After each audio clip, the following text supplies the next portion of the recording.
where we come from in our community, you don't put down a young man with harsh words. You allow him to ventilate and talk his heart out.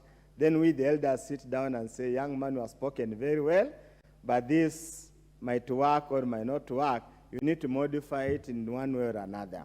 I would suggest, Honorable Speaker, the Honorable Member, through probably the Health Committee of Health, probably impresses upon the minister to have, and probably the medical body, to clarify on the practicing notes of the medical fraternity on the best way to actualize this process, instead of bringing another unnecessary layer of bureaucracy.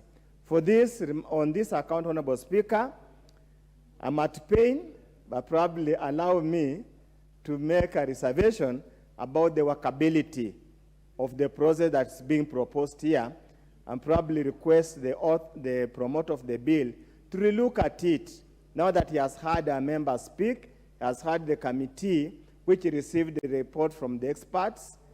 Let him consider those issues as he rethinks through, so that, as the Honorable Deputy Speaker said, we don't legislate in futility.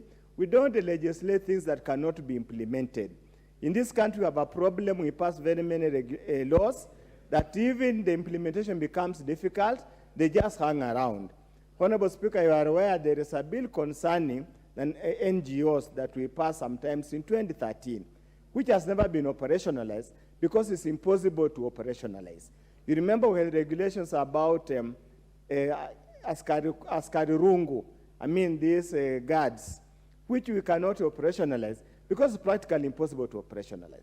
Let not Parliament become a body that legislates in futility. With these few remarks, Honorable Speaker, I beseech the young man, the Honorable Member of Parliament, who is still young and with the hot blood running in his veins, to relook at it, so that as members of Parliament, being the elders, we can relook at it and refashion it properly.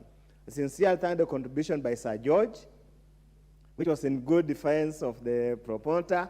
But you know, Sir George, you have metaphors so much. When you were in the last Parliament, you are a very sober and objective man, but over time, no power